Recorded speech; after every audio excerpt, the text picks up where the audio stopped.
सिखाया इंग्लिश में ही जाएगा, चाहे इससे किसी को फायदा हो या नहीं। भारत के एजुकेशन सिस्टम में दो कमियां हैं, ना तो यहाँ एजुकेशन है और ना ही यहाँ सिस्टम है। भारत के एजुकेशन सिस्टम की सबसे बड़ी कमजोरी इंग्लिश को एक लैंग्वेज के रूप में नहीं बल्कि एक मीडियम के रूप में प्रयोग किया जाना है। नमस्कार साथियों, स्वागत है आपका हमारे YouTube चैनल पर। आज हम एक ऐसे मुद्दे पर बात करेंगे जो हमारे देश के भविष्य से जुड़ा है, भारतीय शिक्षा प्रणाली। क्या हमारी शिक्षा प्रणाली वाकई में हमारा भविष्य संवार रही है, या फिर इसके अंदर छिपे काले सच हमारे देश के युवाओं को उनके सपनों से दूर कर रहे हैं? यह वीडियो आपको सच से रूबरू कराएगा, जो आपको सोचने पर मजबूर कर देगा कि हम आखिर जा किस दिशा में रहे हैं। प्राचीन काल में भारत में गुरुओं ने और ऋषि मुनियों ने एक ऐसी मजबूत शिक्षा प्रणाली की व्यवस्था कर रखी थी जिसमें विद्यार्थी खुले आसमान में प्रकृति की गोद में शिक्षा ग्रहण करते थे। इस शिक्षा प्रणाली में वैसे तो विद्यार्थी को सभी विषयों की व्यवहारिक शिक्षा दी जाती थी, पर उसे किसी एक विषय में पूरी तरह पारंगत बनाया जाता था, जिसमें उसका इंटरेस्ट होता था, जिसमें वो बेस्ट कर सकता था। महाभारत काल में गुरु द्रोणाचार्य ने अर्जुन, भीम, दुर्योधन आदि सभी को उसी विषय में पारंगत बनाया जिसमें वो बेस्ट कर सकते थे। जैसे अर्जुन को धनुर्विद्या में, भीम और दुर्योधन को गदा युद्ध में। आज के समय में यह जानना कि किसी बच्चे का इंटरेस्ट क्या है और वो किस फील्ड में बेस्ट कर सकता है, करियर काउंसलिंग कहा जाता है। किसी भी बच्चे का करियर तय करने से पहले सबसे ज्यादा जरूरी यह है कि उसकी करियर काउंसलिंग की जाए, क्योंकि जैसे बंदर घोड़े से दौड़ में जीत नहीं सकता और घोड़ा बंदर की तरह पेड़ पर चढ़ नहीं सकता, उसी प्रकार हर बच्चा हर फील्ड में बेस्ट नहीं कर सकता। और जब तक वो अपने इंटरेस्ट फील्ड में मेहनत नहीं करेगा तब तक वो अपना करियर सेटअप कर ही नहीं सकता। पर हमारे एजुकेशन सिस्टम में तो कोई करियर काउंसलिंग का नाम ही नहीं लेता। ऐसा क्यों? ऐसा इसलिए या तो हमारा सिस्टम हमें पूरी शिक्षा नहीं देना चाहता, या हमारा सिस्टम हमें दबाए रखना चाहता है। हालांकि कुछ करियर काउंसलर हैं जो इस फील्ड में मेहनत कर रहे हैं, सुधार कर रहे हैं, पर सब लोग तो उन तक नहीं पहुंच सकते। इसलिए हर गांव, हर शहर, हर एजुकेशनल इंस्टीट्यूट में करियर काउंसलर की व्यवस्था जरूर की जानी चाहिए। और ये सब समाज को एकजुट होकर ही करना होगा, क्योंकि सरकार के भरोसे कुछ नहीं है। वर्ष 1834 में थॉमस मैकॉले ने भारत में घूमकर भारत की मजबूती का कारण पता लगाने की कोशिश की। तब मैकॉले ने पाया कि भारत की मजबूत शिक्षा प्रणाली ही भारत की मजबूती का असली कारण है, और जब तक इस शिक्षा प्रणाली को ब्रेक नहीं किया जाता तब तक भारत की जनता को मानसिक रूप से गुलाम नहीं बनाया जा सकता। उस टाइम पर ब्रिटिश गवर्नमेंट को कुछ ऐसे भारतीयों की जरूरत थी जो बिना कुछ बोले, बिना कुछ कहे उनके हर ऑर्डर को फॉलो कर सके, जो क्लर्क और पीएन ग्रेड की नौकरियां और फैक्ट्रियों में काम कर सके, क्योंकि ऊंचे पदों पर काम करने के लिए तो ब्रिटिश ऑफिसर्स थे, उन्हें लोअर ग्रेड के एम्प्लॉयज की जरूरत थी। इसलिए 1835 में थॉमस मैकॉले के इंग्लिश एजुकेशन एक्ट को पास किया गया, जिसमें इंग्लिश को भारतीय शिक्षा प्रणाली की एक ढांचागत और एक महत्वपूर्ण भाषा बना दिया गया।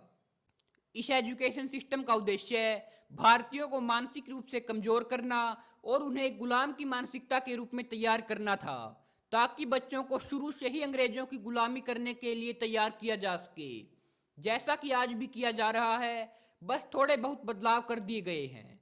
अब बच्चों को अंग्रेजों की जगह बड़े बड़े पूंजीपतियों की गुलामी करने के लिए तैयार किया जाता है।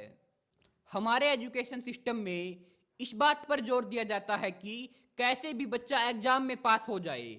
इसके लिए उन्हें एक निर्धारित सिलेबस रटने के लिए दे दिया जाता है कि जो भी आएगा इसी में से आएगा। अगर एग्जाम में पास होना है, अच्छे नंबर लाने हैं, तो कैसे भी करके तुम्हें ये सिलेबस रटना ही है। इस एजुकेशन सिस्टम में इस बात पर बिल्कुल ध्यान नहीं दिया जाता कि बच्चों को कुछ ऐसे स्किल सिखाए जाएं, कुछ करियर ओपनिंग्स एक्सप्लेन की जाएं, जिससे बच्चा अपनी आने वाली जिंदगी में कुछ कर सके, अपने पैरों पर खड़ा हो सके। वास्तव में भारत के एजुकेशन सिस्टम में बच्चों की जिंदगी के 15 साल बर्बादी हो रहे हैं, क्योंकि इस एजुकेशन सिस्टम में कुछ भी ऐसा नहीं सिखाया जाता जिसे सीखकर बच्चे अपनी आने वाली जिंदगी में नौकरी के अलावा अपने पैरों पर खड़ा होकर अपना घर चला सके। क्योंकि एक साधारण मनुष्य का फाइनल मोटो तो अपना घर चलाना और अपनी फैमिली का पालन पोषण करना ही होता है, जो इस एजुकेशन सिस्टम से हो नहीं रहा। तो ये एजुकेशन सिस्टम किस काम का? आपने मैथ्स में साइन थीटा, कोस थीटा, ए प्लस बी का होल स्क्वायर आदि के फॉर्मूलाज तो जरूर पढ़े होंगे। तो क्या ये फॉर्मूलाज आपकी लाइफ में आपके कुछ काम आते हैं? मुझे लगता है नहीं। और अगर ये फॉर्मूलाज हमारी लाइफ में कुछ काम ही नहीं आते तो ऐसी चीजें हमें सिखाई क्यों जाती है? ऐसी चीजों को हमारे एजुकेशन सिस्टम का पार्ट क्यों बनाया गया है? अगर हिस्ट्री इतिहास की बात करें तो क्या आपकी लाइफ में ये काम आता है कि अकबर के पिता का नाम हुमायूं था? फ्रांसीसी क्रांति कब हुई? ऑब्वियसली नहीं। तो हमें इतनी डीप हिस्ट्री पढ़ाई क्यों जाती है? हाँ, हिस्ट्री को पढ़ाना जरूरी है, पर सिर्फ एक बेसिक लेवल तक। जो हिस्ट्री को ही अपना करियर बनाना चाहता है उसके लिए तो हिस्ट्री का अलग कोर्स हो सकता है। तो सबको इतनी डीप हिस्ट्री रटवाने की क्या जरूरत है? ऐसी चीजों को हमारे एजुकेशन सिस्टम का पार्ट इसलिए बनाया गया है ताकि स्टूडेंट्स अपनी जिंदगी के कीमती वर्षों में, अपने स्कूल टाइम में, अपनी लाइफ और अपने करियर के बारे में कुछ सोच ही नहीं पाए। और जो अपने स्कूल टाइम में अपने करियर के बारे में नहीं सोच सकता वो आगे भी क्या ही सोचेगा? ऐसा कब तक चलता रहेगा? कब इस एजुकेशन सिस्टम में बदलाव लाया जाएगा? हमें इस बात को गहराई से सोचने की जरूरत है। तो अब बात आती है कि स्टूडेंट्स को पढ़ाया क्या जाए। स्टूडेंट्स को पहले व्यवहारिक शिक्षा दी जानी चाहिए और वो भी उनकी मातृभाषा में। फिर उन्हें कुछ ऐसे स्किल्स और प्रैक्टिकल नॉलेज सिखाई जाए जिससे वो अपनी आने वाली जिंदगी में कुछ कर सकें, अपने पैरों पर खड़े हो सकें, दूसरों के भरोसे ना रहें, अपने कैरियर और अपनी पर्सनैलिटी को डेवलप कर सके। भारत में इंग्लिश को एक मीडियम के रूप में प्रयोग किया जाता है, जो कि बिल्कुल सही नहीं है।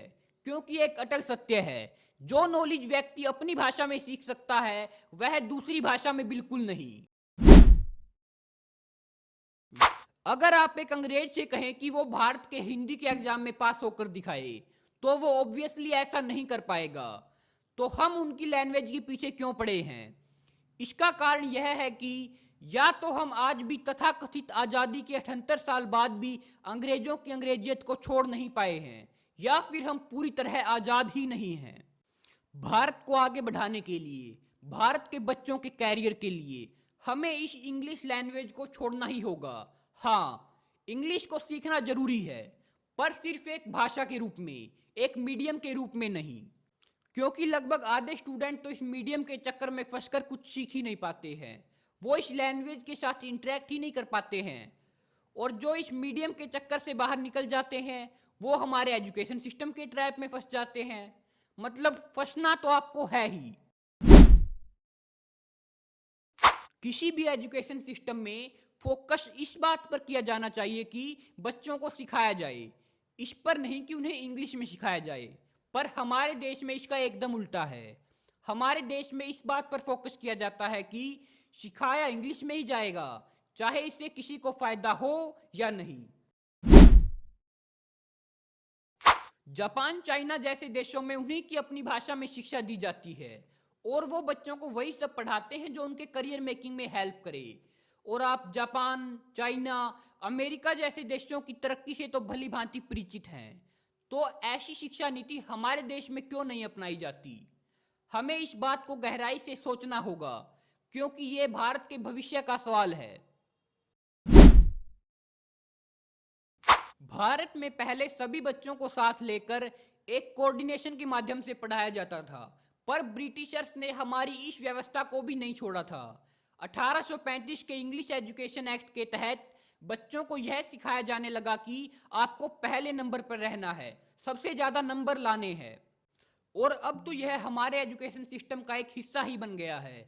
आज के समय में सभी टीचर्स अपने स्टूडेंट्स को, सभी पेरेंट्स अपने बच्चों को शुरू से ही यह सिखाने लग जाते हैं कि तुम्हें ही फर्स्ट पोजीशन लानी है, सबसे ज्यादा परसेंटेज लानी है। ऐसे में बच्चा दूसरे बच्चों के साथ सोशली कनेक्ट ही नहीं हो पाता है और वो दूसरे बच्चों को हमेशा अपना कॉम्पिटिटर समझता रहता है। जिस कारण हमारा भारत सामाजिक तौर पर कमजोर हो गया है और हम एक दूसरे की परेशानियों को समझ ही नहीं पाते हैं। इससे देश के लोगों में एक दूसरे के प्रति घृणा पैदा होती है, जिसकी रूट्स हमारे एजुकेशन सिस्टम में ही छिपी है।